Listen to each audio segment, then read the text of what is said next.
آپ نے درزی کو دیکھا ہوگا کہ وہ اپنی قینچی کو ہر کچھ دن بعد تیز کرتا ہے کیونکہ اس کی دھار کند ہو جاتی ہے۔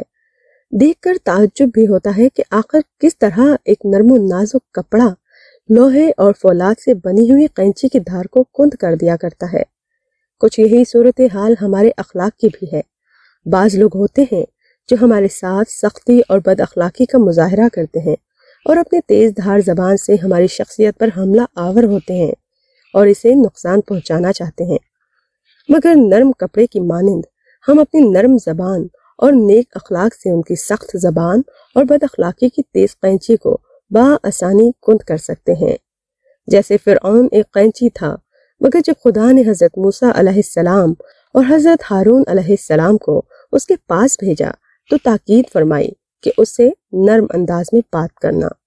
ارشاد ہوتا ہے فَقُولَا لَهُ قَوْلًا لَيِّنًا، تم لوگ فرعون سے نرم زبان میں بات کرنا۔